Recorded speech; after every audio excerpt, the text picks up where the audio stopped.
Baik, Ibu Maya. Assalamualaikum warahmatullahi wabarakatuh. Waalaikumsalam, Bu. Gimana kabarnya anak-anak? Sehat?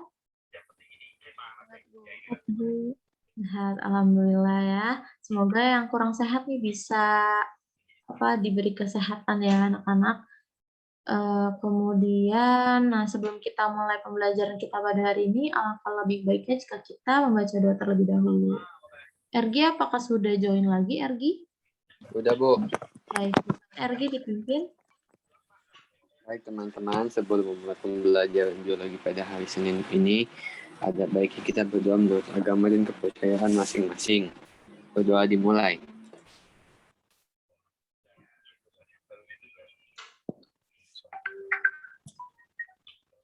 Berdoa selesai.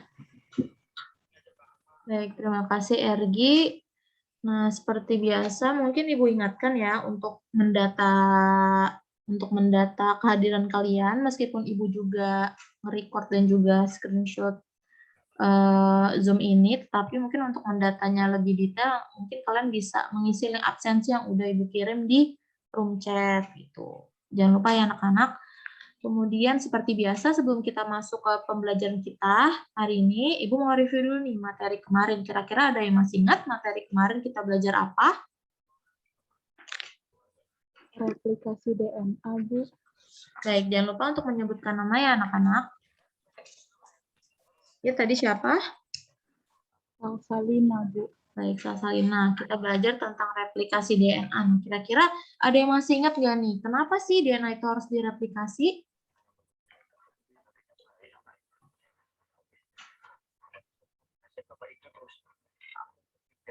Ada yang ingat kenapa ya DNA itu harus direplikasi? Kalau nggak gini deh, replikasi DNA itu apa sih? Ada yang masih ingat replikasi DNA? Penggandaan DNA bukan, Bu? Penggandaan DNA. Nah, baik. Ya, penggandaan DNA. Nah, kira-kira kenapa ya DNA itu harus digandakan? Coba kalian hubungkan dengan materi kita selanjutnya. Untuk mewariskan penurunan sifat, Bu. Iya, betul. Richard ya. Ya, betul. Kalau nanti DNA ini akan digunakan untuk mewariskan sifat. Nah, nanti ini akan berhubungan sama topik kita selanjutnya di materi pembelahan sel. Terima kasih, Richard. Nah, kemudian kira-kira ada yang masih ingat juga enzim yang berperan dalam proses replikasi itu apa aja ya, anak-anak? Ada yang ingat? Helikase, Bu. Iya, bisa disebutkan. Tadi siapa? Salsalina ya? Ya, silakan Salsalina disebutkan. Ada enzim helikase.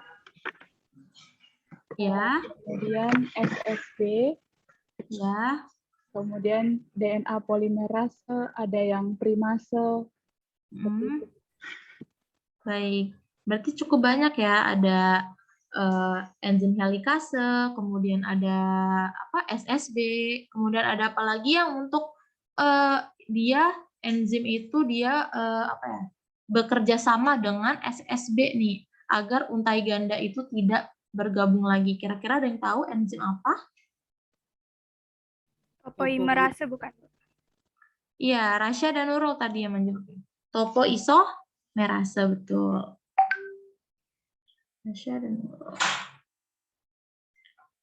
Nah, coba kita tarik ulur lagi nih tentang replikasi. Pertama-tama, DNA-nya diapain ya di awal proses replikasi? Diputuskan ikatannya, Bu, ikatan hidrogennya. Baik, diputuskan ikatan hidrogennya dengan enzim apa ya, anak-anak? Helikase.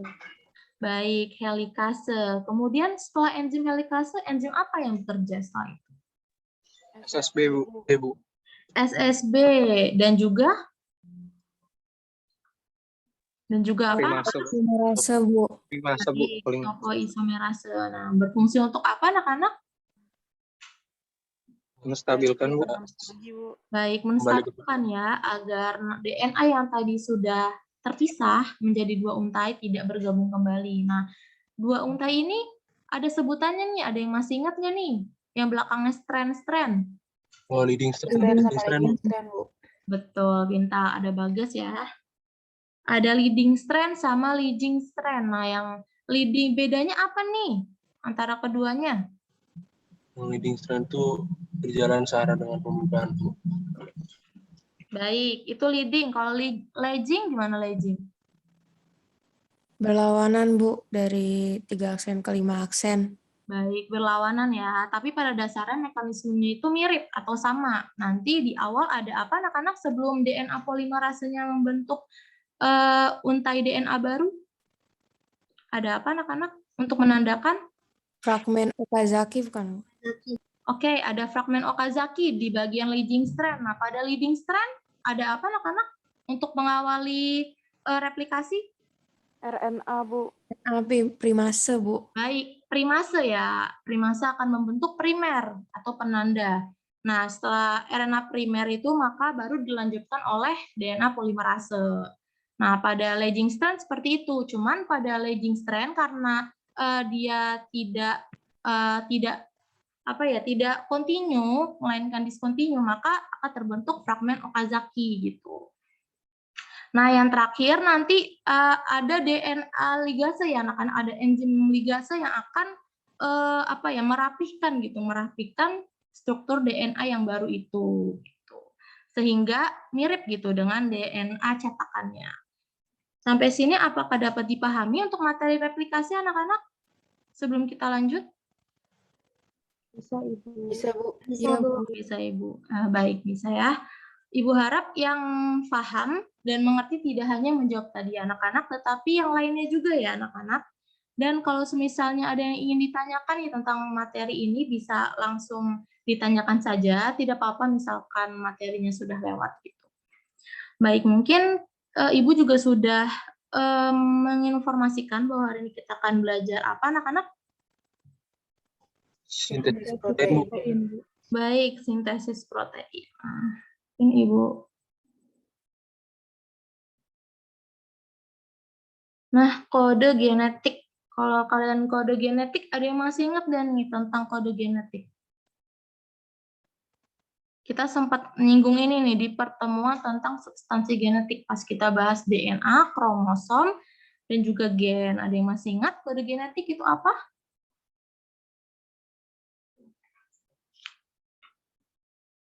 Nama lainnya kodon, anak-anak, kodon. Urutan basa nitrogen ya, Bu, pada Renadi. Oke, urutan basa nitrogen. Urutan basa nitrogen yang bagaimana nih, Rasendria? Ya, yang itu, yang kayak UU, UCU gitu, UAGC. Oke, baik, sudah benar apa sudah dikatakan Rasendria. Jadi, nah, kode genetik merupakan informasi genetik dalam DNA dan dikodekan dalam bentuk yang universal pada semua makhluk hidup. Kode genetik disusun dalam susunan kode triplet yang tadi sudah dikatakan oleh Rasendria. Jadi ada misalnya UAA, UAG. Nah, kode-kode ini nantinya akan akan mengkodekan atau menghasilkan suatu asam amino gitu. Nah, asam amino ini akan membentuk suatu struktur yang dinamakan protein ya anak-anak. Nah, susunan kode triplet inilah yang disebut kodon. Nah, jadi kode genetik dan kodon ini sama aja gitu. Kalau kodon nama familiarnya gitu. Orang jarang menyebutnya kode genetik, tetapi lebih sering menyebutnya kodon. Nah, mungkin kita lanjut. Nah, ini adalah kode-kode genetik yang biasanya sering digunakan. Nah, ini ada UUU, UUC. Nah, ini berarti dia akan mengkodekan asam amino apa. Misalnya ada leusin, ada alanin, ada arginin, ada asam aspartik gitu. Nah, ini kalian nggak usah hafalin, tapi kalian cukup paham dan tahu ya anak-anak. Nah, tapi yang harus kalian hafal ini ada ini nih anak-anak, ada kodon stop dan kodon start. Nah, ini nanti akan berperan dalam proses transkripsi dan juga translasi. Nah, kalau kodon start itu adalah suatu suatu sinyal yang mensinyalkan proses ini dimulai gitu. Misalnya, ketika nanti kan ada yang namanya promoter ya. Nah, di bagian promoter ini ada yang dinamakan AUG nih. Jadi ada kode AUG gitu. Jadi dia akan memulai suatu proses transkripsi maupun translasi gitu. Jadi ini codon start atau startnya lah. Kalau misalnya kalian lomba lari, nah AUG ini sebagai startnya gitu. Nah ini ada juga codon stop atau kode yang menyandikan proses itu harus berhenti gitu. Ada UAA, kemudian ada UAG, kemudian ada UGA.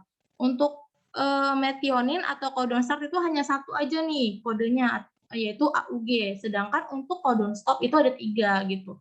Nah ini nih keempat kode ini yang harus kalian hafal gitu. Yang lainnya tidak usah kalian hafal juga nggak apa-apa gitu. Asal kalian paham dan tahu aja itu cukup gitu. Mungkin kita bisa lanjut. Nah, kita akan masuk ke sintesis protein. Nah, sintesis protein itu apa? Proses sintesis protein adalah proses pembentukan asam amino melalui kode gen yang dibuat oleh DNA. Nah, Ibu mau tanya dulu nih, yang kalian tahu itu jenis sel itu ada apa aja sih anak-anak?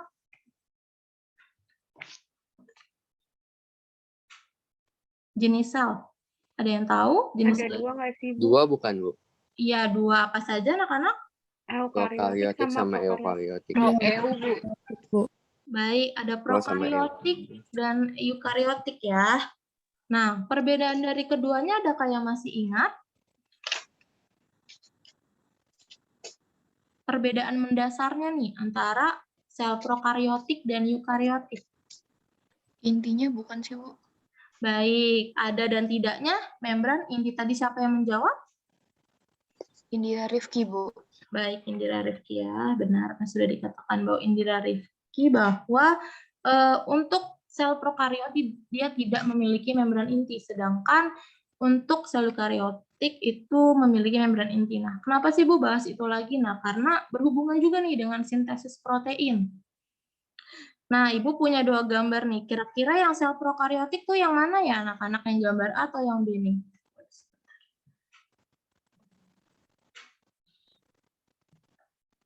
Yang gambar A atau yang gambar B nih untuk sel Nomor prokaryotik? B, Bu. Bagaimana? Yang A, Bu. Tadi yang menjawab B siapa? Tadi yang menjawab B. Bagas ya? Bagas yang menjawab B. Iya, Bu. Kenapa nih Bagas menjawab B? Saya salah lihat, Bu. Maaf. Oke, baik. Tapi Bagas sudah paham kan ya? Bakteri itu merupakan sel prokaryotik. Bagas? Iya, Bu. Oke, baik. Ibu lanjut. Jadi untuk yang A ini adalah gambar dari sel prokaryotik, yang diilustrasikan di sini adalah sel bakteri. Nah, untuk yang B ini adalah sel eukaryotik gitu. Nah, kira-kira kan kita sudah tahu ya bahwa sintesis protein itu terdiri dari 2 proses, ada transkripsi dan translasi. Nah, Ibu sajikan 2 gambar ini. Nah, kira-kira perbedaan sintesis protein dari sel prokaryot dan eukaryotik itu apa ya kalau berdasarkan gambar yang Ibu berikan?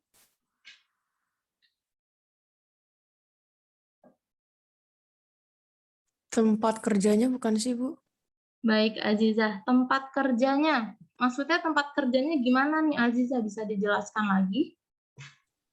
Yang aku lihat tuh kalau di eukaryotik itu kayak di membran inti, jadi bukan di sitoplasmanya. Tapi kalau di bakteri kayaknya di bagian sitoplasmanya deh, Bu. Oke, Iya, baik. Terima kasih, Azizah. Sudah benar tuh jawabannya Azizah, bahwa untuk sel bakteri karena dia tidak memiliki membran inti atau di sini ada nuclear envelope, maka proses transkripsi dan translasi itu terjadi di satu tempat, yaitu sitoplasma. Nah, kemudian sedangkan pada sel eukaryotik karena dia memiliki inti sel atau membran inti, maka proses transkripsi itu terjadi di inti gitu, di nukleus. Sedangkan untuk translasinya itu di sitoplasma, tepatnya di ribosom gitu. Nah, selain itu kira-kira apa lagi ya perbedaannya? Ada pre-mRNA itu apa, Bu? Baik, siapa itu yang menjawab? Kenzi, Bu. Kenzi, baik. Benar ya apa yang sudah dikatakan Kenzi, bahwa untuk sel prokaryotik itu dia tidak ada pre-mRNA. Nah, Sedangkan untuk sel eukariotik itu ada pre-mRNA dan ada proses yang namanya RNA processing. Nah, kalau kalian mendengar kata pre-mRNA, apa sih yang di pikiran kalian? Pre. Sebelum, Bu. Oke, baik, sebelum. Selain itu, ada yang punya pendapat lain?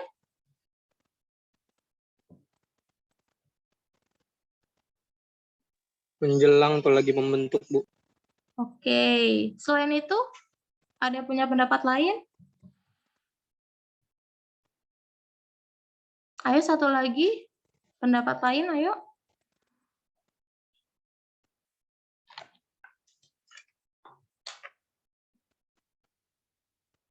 Tadi yang menjawab sebelum siapa ya, anak-anak? Ergi, Bu. Ergi. Absen dua-dua. Kenapa nih kamu berpikiran sebelum gitu? Kan biasanya suka ada pos sama pre. Nah, kan biasanya kalau pos itu setelah, pre itu sebelum. Baik, cakep gitu. Mungkin dari kalian ada yang pernah dengar istilah pretest sama posttest nih, misalnya di praktikum. Nanti di perkuliahan itu nanti ada pretest sama posttest. Jadi nanti sebelum kalian praktikum, nanti kalian pasti sama asisten labnya itu disuruh pretest dulu nih. Jadi sebelum kalian praktikum tuh kalian diuji dulu nih, seberapa paham kalian sih tentang materi praktikum yang akan dipraktikumkan. Nah, setelah kalian praktikum nanti ada juga posttest. Nah, seperti yang sudah dikatakan oleh Ergi, untuk pre-mRNA ini sama seperti itu. Ibu analogikan seperti itu. Jadi ini adalah mRNA yang belum matang. Nah, kenapa sih belum matang? Karena dia masih ada intron dan ekson. Nah, intron dan ekson itu apa sih? Coba kalian cari tahu. Ibu kasih waktu kalian 1 menit untuk searching apa itu intron dan juga ekson. Ayo kalian searching. Ibu beri waktu 1 menit ya. Apa itu intron dan apa itu ekson? Tulisannya seperti ini. Chat mana chat? Intron dan ekson.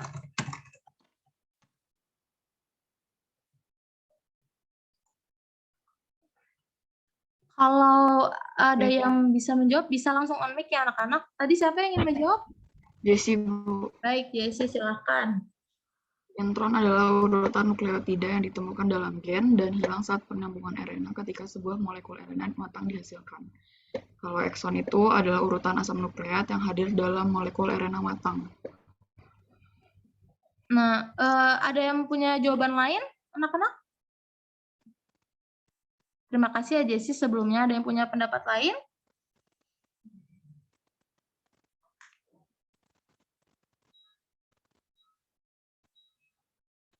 Ada yang punya pendapat lain, anak-anak? Jeremy mungkin punya pendapat lain, Jeremy?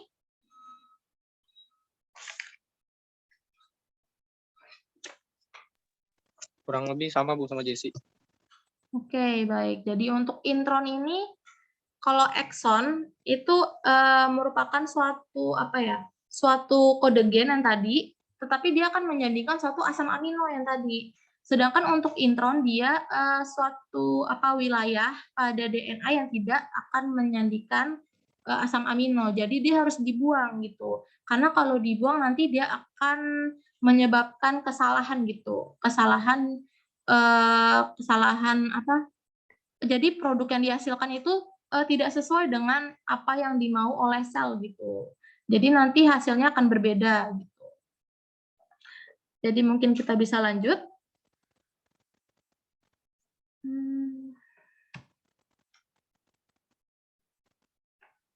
Nah, ini jadi yang seperti yang sudah Ibu jelaskan bahwa mekanisme sintesis protein itu melibatkan 2 proses. Ada transkripsi dan translasi yang mungkin minggu kemarin kita juga sudah bahas sedikit ya, meskipun tidak detail. Untuk transkripsi itu merupakan proses pembentukan salinan DNA berupa RNA. Kemudian untuk translasi itu proses penerjemahannya RNA. Nah, ngomong-ngomongin tentang RNA, ada yang masih ingat nih 3 macam RNA itu ada apa aja? RNA, rRNA, sama Coba tolong satu orang yang menyebutkan biar bisa Ibu catat namanya. RNA, mRNA, sama Siapa itu? Saya itu siapa? Rasandria udah jawab belum? Oke, yang belum menjawab nih, yang belum menjawab. Ya, Rasendra belum menjawab ya. Silakan Rasen. tRNA, mRNA, sama rRNA, Bu. Baik, ada mRNA atau RNAD ya. Kadang-kadang di buku itu menyebutkannya. Kemudian ada tRNA, kemudian ada rRNA gitu. Nah, mRNA itu buat apa ya Rasendri ya? Membawa kode, Bu, genetik. Baik, Messenger. membawa kode genetik dari mana ke mana, Rasen? Dari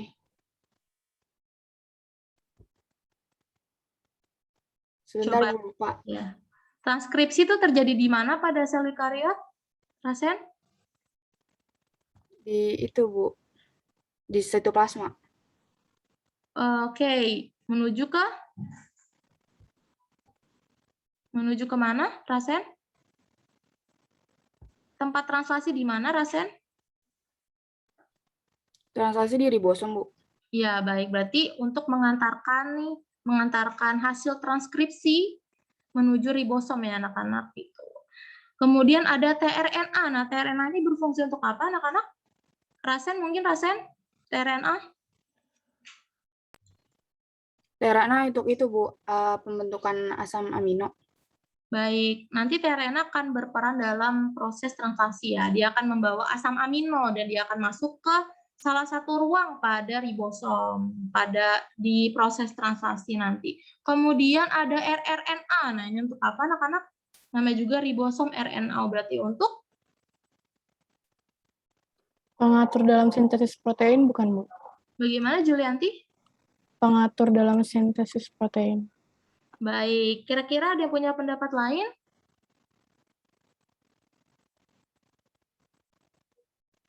Penyusun ribosom bukan, Bu? Baik, penyusun ribosom ya. Salah satunya itu ya. Tadi saya akan menjawab. Raden Roro Arifah Zaranggana Putri. Baik, Ibu manggilnya apa nih? Zahra kali ya? Ya, boleh, Bu. Zaza atau Zahra. Oke, baik. Nah, gitu nih, Zahra baru berbicara nih setelah sekian lama nih kayaknya. Baik, kita lanjut ya. Nah, Ibu punya gambar. Nah, gambar apa sih nih, Bu? Banyak banget gitu. Sebentar, mungkin Ibu mau pakai spidol dulu. Nah, jadi ini, nah, yang Ibu kotakin ini perbatasan ya. Terlihat tidak spidol Ibu? Kelihatan, Bu. Oke, baik. Iya, Bu. Nah, kita bisa lihat bahwa transkripsi itu ada berapa tahapan, anak-anak? 3. Baik, ada apa saja? Tadi Ergi nih kayaknya suaranya nih. Sampai Inisiasi, apa ya suaranya? elongasi, dan terminasi, Bu. Baik, inisiasi, elongasi, dan terminasi. Nah, kira-kira nih, Ergi, bisakah kamu menjelaskan proses inisiasi dari gambar yang Ibu lingkari nih, yang inisiasi nih? Coba kamu jelaskan dengan kalimatmu sendiri, Ergi. Jadi, enzim NLA polimerasenya itu berikatan dengan promoter, Bu. Habis itu setelah yang RNA polimerasenya mengikat promoter, untaian DNA-nya lepas, dan habis itu polimerase memulai proses sintetis mRNA di titik awal di untai template-nya. Oke. Kira-kira yang menjadi DNA template itu yang mana nih? Kan ada ujung 5 aksen menuju 3 aksen, ada yang dari 3 aksen menuju 5 aksen. Kira-kira yang mana nih? Coba dari gambar, start point-nya dari mana nih? Start point. Dari mana, Ergi? Kurang tahu, Bu. Oke, baik. Terima kasih, Ergi. Jadi, mungkin ini yang tadi Ergi jelaskan itu merupakan yang Ibu kotakin ini merupakan proses transkripsi pada sel prokariotik gitu. Kita bahas yang sel prokariotik dulu nih yang lebih yang lebih tidak terlalu rumit gitu. Nah, jadi seperti yang sudah dikatakan Ergi, pada proses inisiasinya diawali ketika RNA polimerase itu mengikat promotor. Nah, di sini promotor, pada DNA. Nah, karena ikatan tersebut itu akan membuka untai DNA ganda gitu. Jadi kayak gini nih, unwound DNA gitu. Jadi dia terpisah seperti ini anak-anak. Nah, yang menjadi DNA template itu yang ini anak-anak, dari 3 aksen menuju 5 aksen gitu. Ini dia akan menjadi DNA template gitu.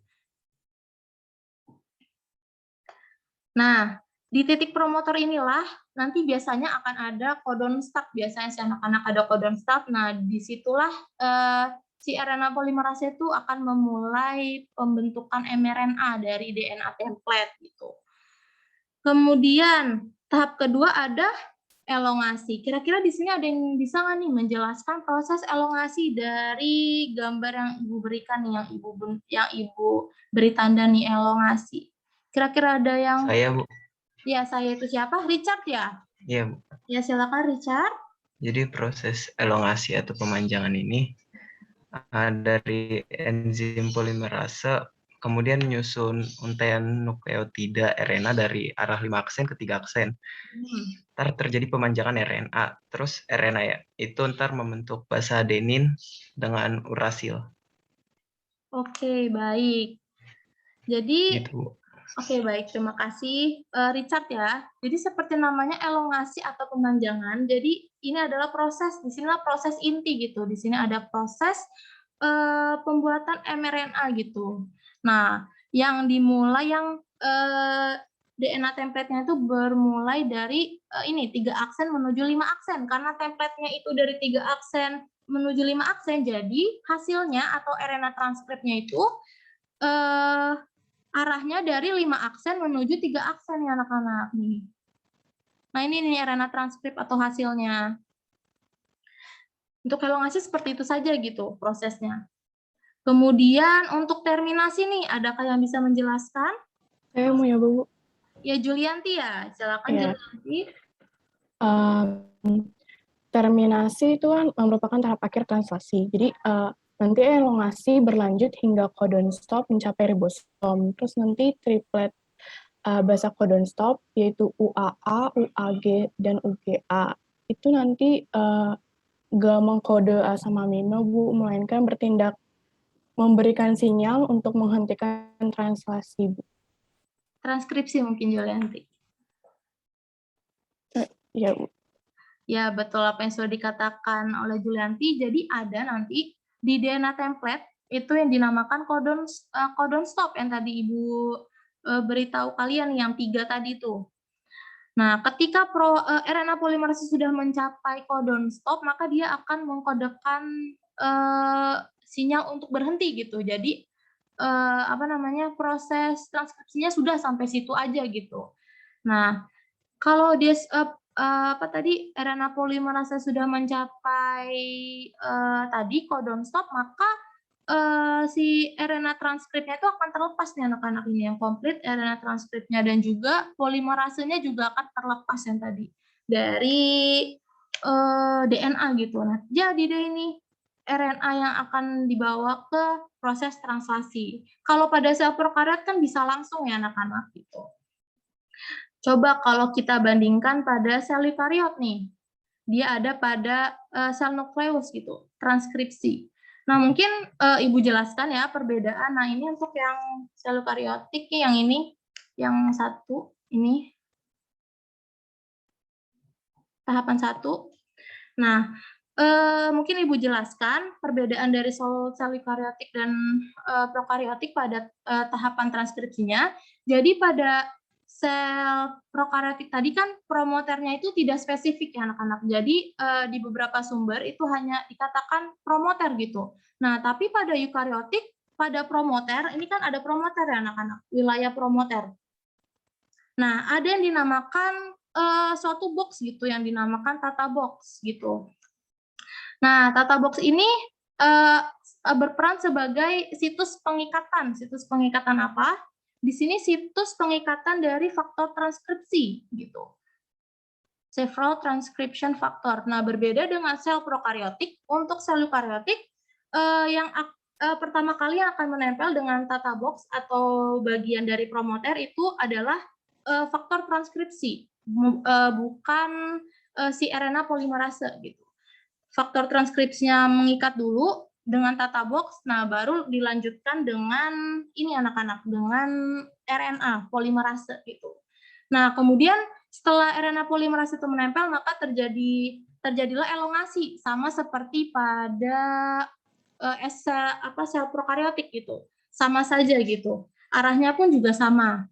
Nah, untuk terminasinya juga sedikit berbeda nih anak-anak. Kan tadi di sel prokaryotik itu disebut terminator ya. Nah, untuk di sel eukaryotik itu ada yang dinamakan polyadenylation signal sequence. AA, UA, AA. Jadi ini adalah 6 basa nitrogen yang akan menghentikan proses transkripsi pada sel eukaryotik gitu. Sampai sini adakah yang ingin ditanyakan anak-anak tentang perbedaan antara transkripsi pada sel prokaryotik dan eukaryotik?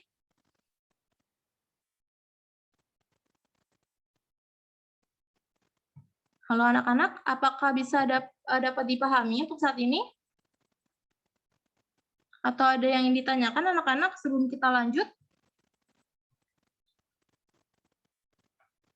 Baik, kalau nggak ada yang kalau tidak ada pertanyaan, Ibu lanjutkan.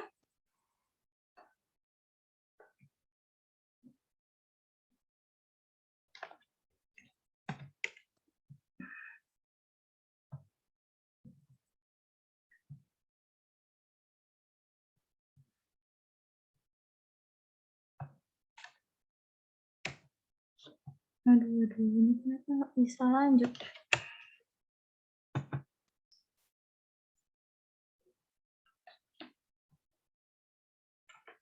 Nah, ini nanti bisa dibaca kembali, anak-anak mungkin nanti bisa Ibu rapikan lagi sebelum dibagikan ke kalian.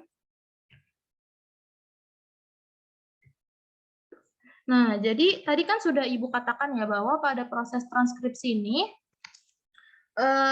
pada sel eukaryotik itu ada yang dinamakan pre-mRNA gitu. Nah, setelah proses transkripsi itu selesai, itu tidak bisa langsung ditranslasikan gitu, karena masih banyak intron-intron pada RNA. Oleh karena itu, ada tahap selanjutnya yang dinamakan tahapan pasca transkripsi atau RNA processing gitu. Mungkin di buku-buku SMA jarang ditemukan gitu. Ini hanya melengkapi gitu.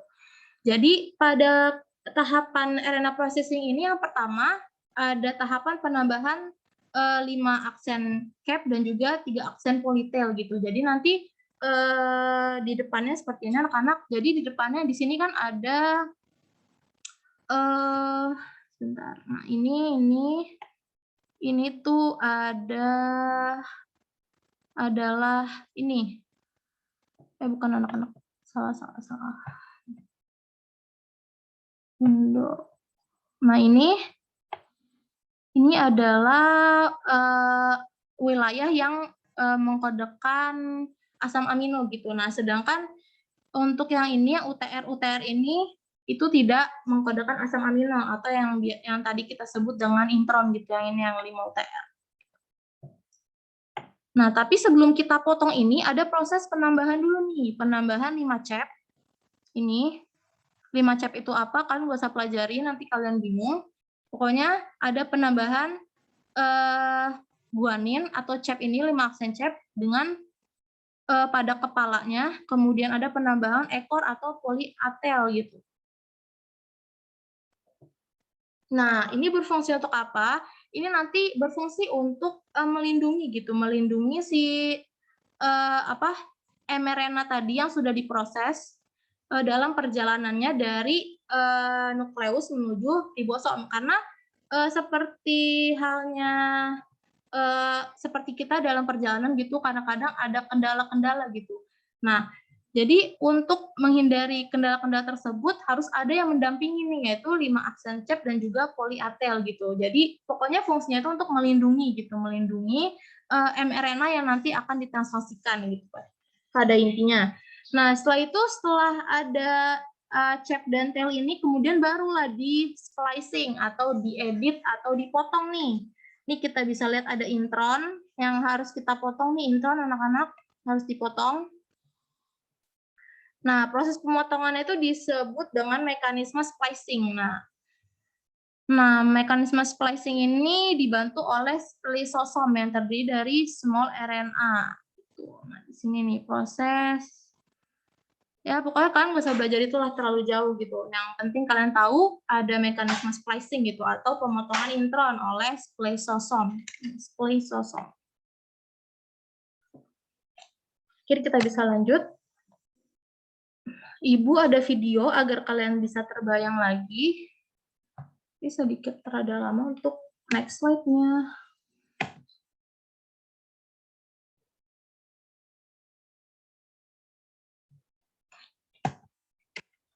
Ibu ada video yang menerangkan kembali gitu proses transkripsi agar nanti kalian bisa terbayang proses yang terjadi itu seperti apa.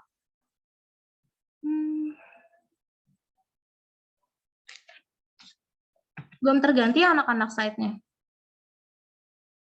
Belum, Bu. Belum, Bu. Anak, sebentar. Oke. Sambil Ibu mengatasi kendala ini, kira-kira ada yang ditanyakan tidak?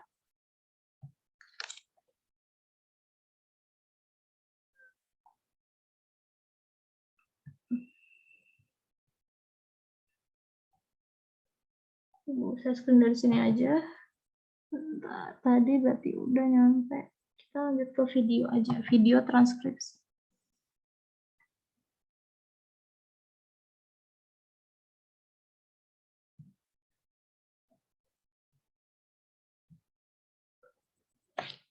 Nah, ini penjelasan lebih detailnya, nanti bisa kalian baca ya. Nah, ini Ibu ada video.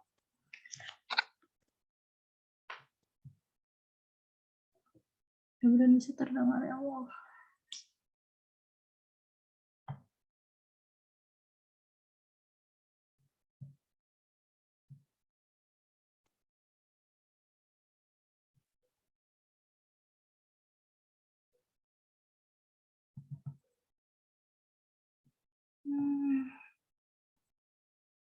Tidak ada yang ditanyakan, yakin?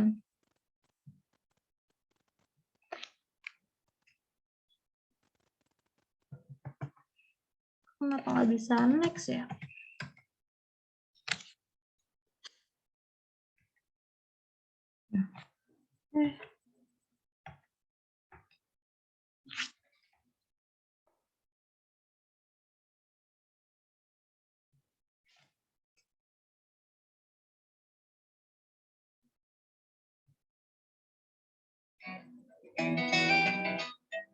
Terdengar anak-anak videonya? Terdengar, Bu. Baik, yang ditonton ya. Assalamualaikum warahmatullahi wabarakatuh. Halo teman-teman semua, hari ini kita akan membahas tentang sintesis protein. Tahukah kalian, tubuh kita memerlukan banyak sekali zat agar tetap sehat. Salah satu zat yang dibutuhkan oleh tubuh kita adalah protein. Proses pembuatan protein ini dikenal sebagai sintesis protein. Mengapa tubuh kita harus melakukan sintesis protein? Karena protein mempunyai kendali penuh atas tubuh kita, di antaranya untuk transportasi zat, pembentukan enzim, berperan dalam kekebalan tubuh, dan masih banyak lagi. Untuk itulah, tubuh kita sangat membutuhkan protein. Lalu, bagaimanakah proses terjadinya sintesis protein? Secara umum, sintesis protein terdiri dari dua tahapan, yaitu transkripsi dan translasi. Transkripsi merupakan proses pembuatan salinan mRNA yang berasal dari DNA, terjadi di nukleus atau inti sel. Sedangkan translasi merupakan proses penerjemahan mRNA menjadi protein, dan biasanya translasi terjadi di sitoplasma. Jadi, singkatnya begini, sintesis protein adalah proses DNA menjadi mRNA dan mRNA menjadi protein. Dalam tahapan sintesis protein, kita akan mengenal 3 jenis RNA, yaitu mRNA, message RNA, atau RNA duta, yang berfungsi sebagai pembawa kode genetik atau kodon dari kromosom yang ada di nukleus ke ribosom yang ada di sitoplasma. Kemudian, ada rRNA atau ribosom RNA. rRNA ini berfungsi sebagai mesin perakit polipeptida yang bergerak ke satu arah di sepanjang mRNA. Terakhir, ada tRNA atau transfer RNA. Fungsinya untuk membawa asam amino ke ribosom. Istilah lain yang sering kita temukan dalam proses sintesis protein adalah sense, yaitu untaian yang berperan sebagai pengode atau non-template, atau bisa disebut juga bukan cetakan. Kemudian ada antisense, yaitu untai yang berperan sebagai cetakan atau template. Kemudian ada codon atau kode genetik yang dibawa oleh mRNA. Lalu ada antikodon, triplet basah nitrogen yang terikat dengan mRNA secara spesifik. Lalu ada promotor, titik awal atau start point, tempat menempelnya RNA polimerase. Terakhir ada terminator, yaitu titik akhir atau titik pemberhentian proses transkripsi. Baiklah, setelah kita mengenal beberapa istilah dalam proses sintesis protein, mari kita bahas proses sintesis protein yang pertama, yaitu transkripsi. Teman-teman, proses transkripsi terjadi dalam 3 tahapan. Yang pertama, inisiasi atau permulaan. Yang kedua, elongasi atau pemanjangan. Yang ketiga, terminasi atau pemutusan. Selama proses transkripsi, DNA digunakan sebagai template atau cetakan untuk membuat mRNA dengan bantuan enzim RNA polimerase. Selama tahapan inisiasi, wilayah promotor berperan sebagai situs pengenalan untuk RNA polimerase. Pengikatan RNA polimerase akan menyebabkan kedua untai DNA membuka. Kemudian, terjadi proses elongasi di sepanjang untaian DNA cetakan atau antisense. Basa nitrogen DNA akan berpasangan membentuk mRNA, dan RNA polimerase akan menambahkan nukleotida dari ujung 5 aksen ke ujung 3 aksen pada RNA yang sedang tumbuh. Setelah RNA polimerase mencapai pada bagian terminator, maka proses transkripsi mRNA telah selesai. Kemudian, RNA polimerase, DNA, dan mRNA akan memisahkan diri satu sama lain.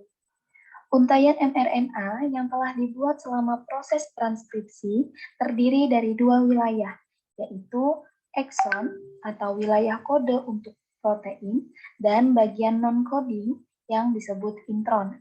Bagian mRNA yang akan digunakan dalam proses translasi hanya bagian ekson, sehingga bagian intron dari mRNA akan dihapus. Proses penghapusan intron ini disebut intron splicing dan dilakukan oleh kompleks yang terdiri dari protein dan RNA yang disebut splisiosom. Kompleks ini akan menghilangkan bagian intron, lalu ekson yang berdekatan akan bergabung untuk menghasilkan sebuah untai mRNA yang utuh. Poin penting yang harus diingat dalam proses transkripsi adalah adenin pada DNA akan berpasangan dengan urasil pada mRNA. Timin pada DNA akan berpasangan dengan adenin pada mRNA. Guanin pada DNA akan berpasangan dengan sitosin pada mRNA, dan sitosin pada DNA akan berpasangan dengan guanin pada mRNA. Nah, teman-teman, mRNA yang telah terbentuk akan mengandung 3 urutan basa nitrogen atau yang biasa disebut dengan kodon. Selanjutnya, mRNA atau kodon ini akan meninggalkan nukleus melalui pori-pori nukleus menuju ke sitoplasma untuk melakukan tahap selanjutnya, yaitu translasi. Baiklah teman-teman, kita cukupkan. Baik, mungkin itu video tambahan dari Ibu agar kalian bisa menggambarkan gitu proses transkripsi yang terjadi di dalam sel prokaryotik maupun eukaryotik. Baik, kita lanjut ke proses translasi. Nah, seperti yang sudah kita bahas juga, proses translasi adalah proses penerjemahan ya, proses penerjemahan RNA gitu oleh ribosom gitu. Nah, sama dengan tahapan transkripsi, translasi ini terdapat 3 tahapan, yakni inisiasi, elongasi, dan terminasi. Nah, seperti sebelumnya, adakah yang ingin menjelaskan setiap tahapan dalam translasi? Mungkin dari inisiasi, adakah yang ingin menjelaskan? Mungkin dari gambar yang Ibu berikan nih? Ada yang menjelaskan anak-anak untuk tahapan translasi?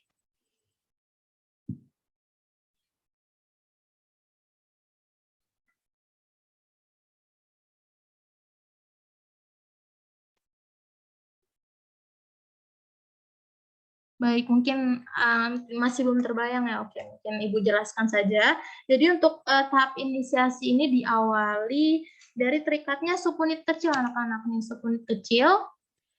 Ini subunit kecil atau small subunit ke dalam RNA gitu.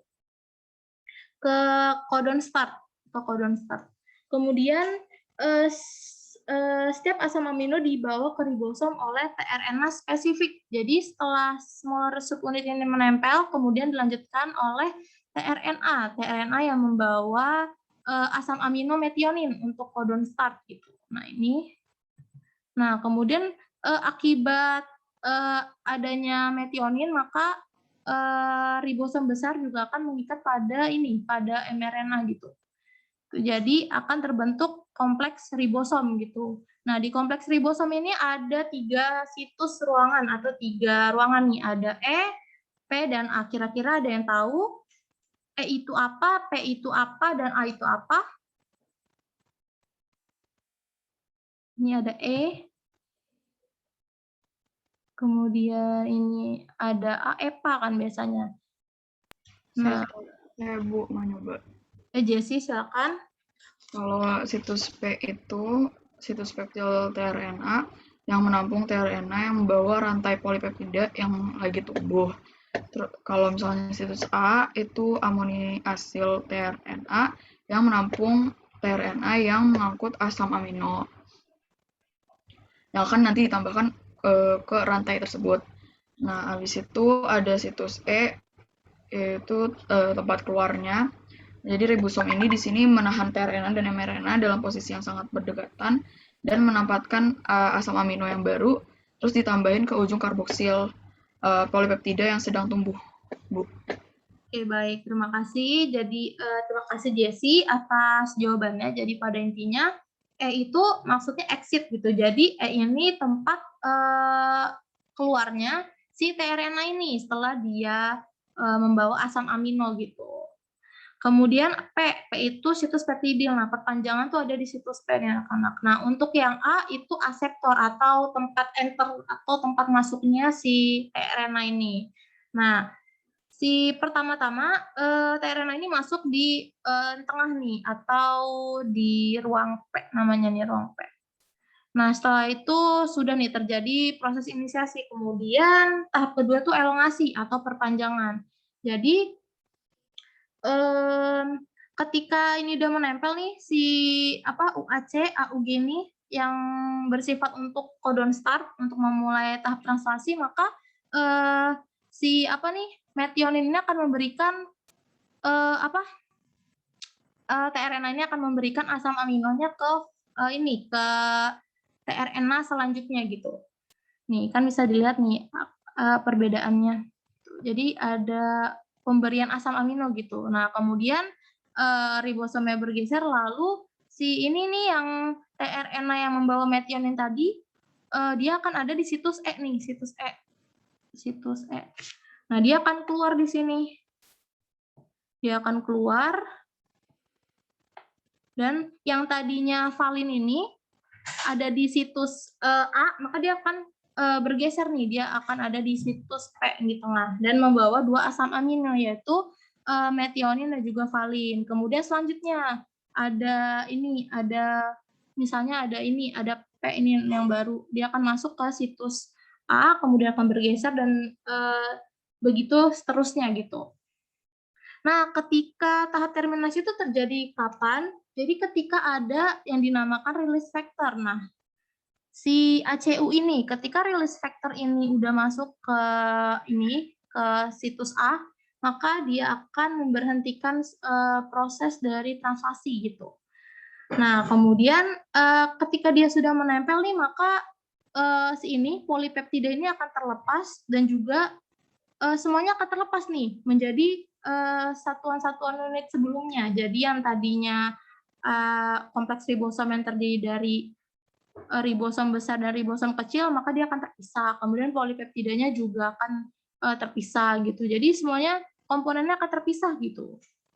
Nah, polipeptida inilah yang akan polipeptida inilah yang menjadi protein. Udah selesai deh, jadi deh protein gitu. Baik, mungkin untuk lebih jelasnya Ibu tampilkan video lagi seperti tadi.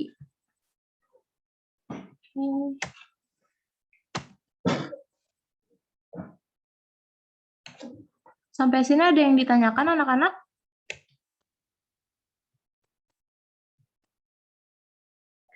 Ergi ada yang tanya, Sasalina, macet-macet lagi nih. Aduh. Bentar ya.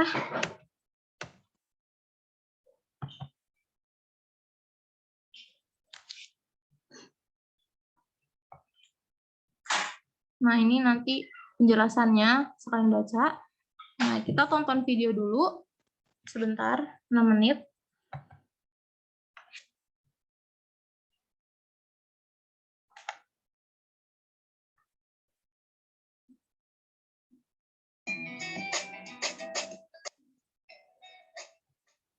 Assalamualaikum warahmatullahi wabarakatuh. Assalamualaikum dari sintesis protein. Dari sintesis protein yang berada di nukleus akan keluar menuju sitoplasma melalui pori-pori nukleus. Hal ini dilakukan untuk melanjutkan ke tahapan berikutnya, yaitu translasi. Sehingga ada beberapa poin yang harus kita ingat di sini. Pertama, translasi merupakan proses penerjemahan mRNA untuk dibuat menjadi protein. Hal kedua yang harus diingat dalam translasi adalah aturan memasangkan basah nitrogen. Pada translasi, adenin pada mRNA akan berpasangan dengan urasil pada tRNA. Urasil pada mRNA akan berpasangan dengan adenin pada tRNA. Guanin pada mRNA akan berpasangan dengan sitosin pada tRNA, dan sitosin pada mRNA akan berpasangan dengan guanin pada tRNA. Sama halnya dengan transkripsi, translasi juga memiliki 3 tahapan, yaitu inisiasi, elongasi, dan terminasi. Pada tahapan translasi ini, mRNA berperan sebagai cetakan untuk pembuatan protein. Sebagaimana kita ketahui bahwa mRNA mengandung urutan 3 basa nitrogen yang disebut dengan kodon. Dalam sintesis protein, kurang lebih terdapat 64 kodon atau kode genetik yang mengatur dalam pembentukan asam amino tertentu. Ada 4 kode genetik khusus, yaitu 1 kode genetik mulai atau start, dan 3 kode genetik berhenti atau stop. Baiklah, tahapan translasi dimulai dengan terikatnya subunit ribosom kecil ke bagian untai kodon mulai atau start.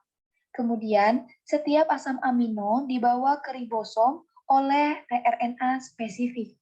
Jenis asam amino tersebut ditentukan oleh urutan antikodon pada tRNA. Terbentuk pasangan basa komplementer antara kodon mRNA dan antikodon dari tRNA. Setelah itu, tRNA akan mengikat kodon start, lalu subunit ribosom besar akan terikat untuk membentuk kompleks translasi dan proses inisiasi pun selesai.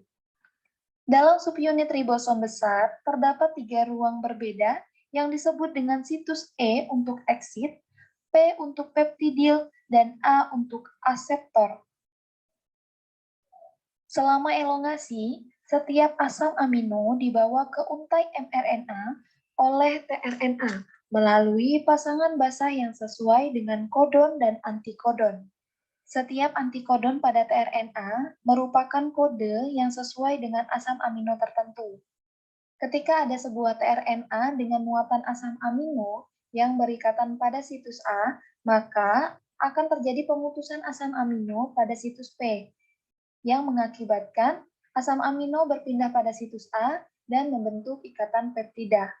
Nah, teman-teman, kompleks translasi ini akan terus bergerak ke arah kanan, sehingga tRNA yang tidak bermuatan akan keluar melalui situs E, dan situs A akan kembali terbuka untuk menerima tRNA yang berikutnya. Tahap elongasi akan terus berlanjut sampai mencapai kodon stop atau berhenti pada titik terminasi. Ketika telah sampai pada tahap terminasi, maka faktor rilis akan mengikat situs A pada codon stop dan polipeptida akan dilepaskan dari tRNA pada situs P.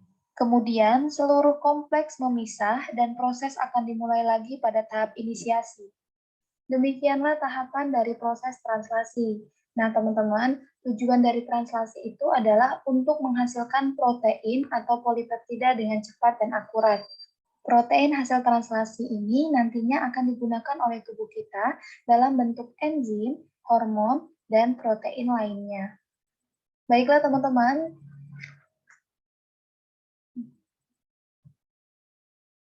Nah, mungkin segitu saja materi kita pada hari ini tentang translasi dan transkripsi. Kira-kira ada yang ditanyakan apa sudah cukup jelas anak-anak untuk materi kita pada hari ini? Coba yuk pada on cam dulu nih, Ibu mau foto Belum dulu. ada yang tanyain, Bu. Oke, baik. Alhamdulillah kalau belum ada yang ditanyakan. Coba yuk pada on cam dulu ya anak-anak, karena Ibu mau screenshot dulu.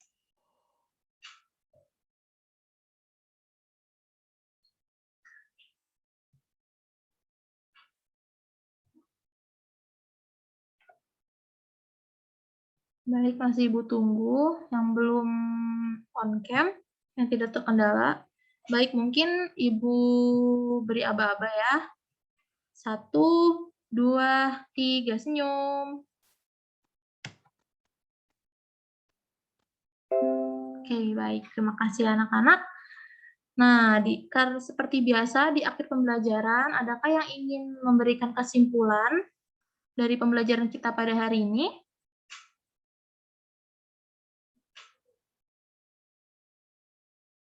Ayo anak-anak sebagai penutup.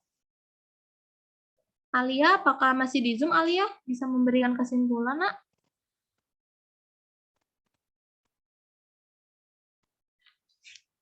Atau Aurel? Salwa? Rahma, boleh Rahma? Ingin menyimpulkan Rahma?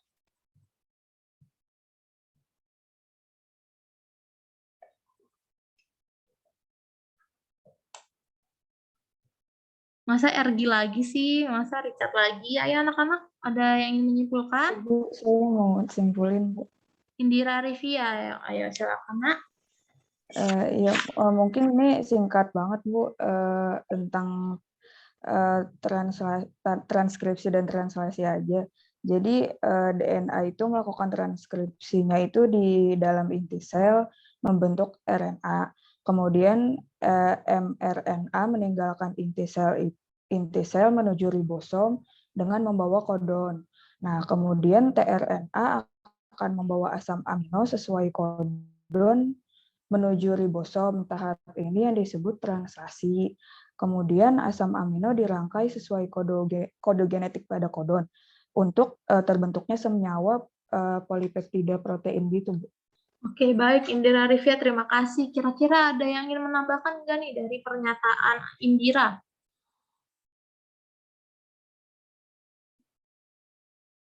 Aura Nisa yang menambahkan, ya? Aura Nisa?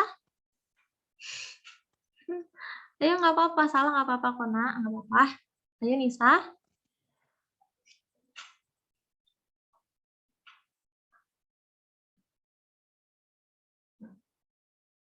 Gimana Nisa? Geleng-geleng. Baik, mungkin Ibu aja yang tambahkan kan waktunya juga sudah terlewat cukup banyak. Jadi tadi kita belajar tentang transkripsi dan juga translasi ya. Untuk transkripsi sendiri ada sedikit perbedaan nih antara sel prokaryotik dan eukaryotik yang tadi sudah kita bahas dari tahapan setelah transkripsi pada sel eukaryotik itu ada tahapan namanya RNA processing atau tahapan pasca transkripsi. Nah, di situ ada penambahan ekor polietil dan juga capping atau penambahan cap, 5 aksen cap gitu. Dan juga ada pemotongan intron atau suatu wilayah yang tidak mengkodekan suatu kode genetik gitu, tidak mengkodekan suatu asam amino gitu.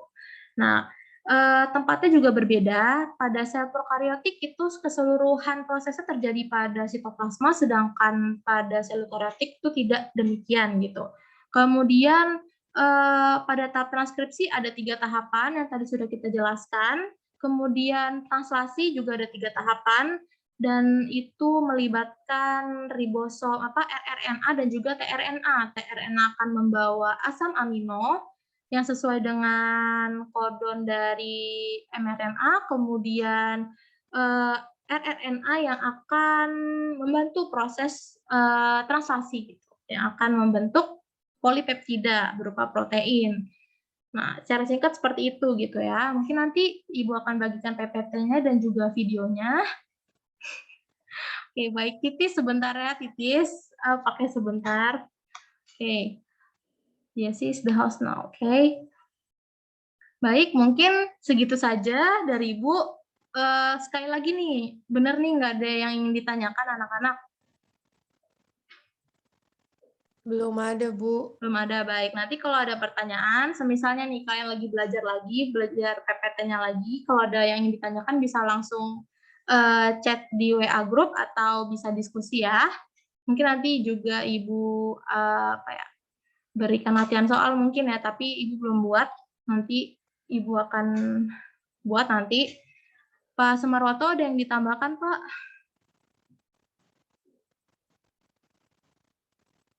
Baik, sepertinya tidak ada dari Mas Sumarwoto, jadi Ibu tutup aja. Terima kasih anak-anak atas partisipasinya. Mohon maaf jika ada kendala atau kekurangan dari Ibu sendiri. Ibu tutup. Wassalamualaikum warahmatullahi wabarakatuh. Semangat anak-anak. Terima kasih, Terima kasih, Bu. Terima kasih banyak, Terima Ibu. kasih, Bu. Sama-sama. Terima kasih, Bu. Asik aja jempol.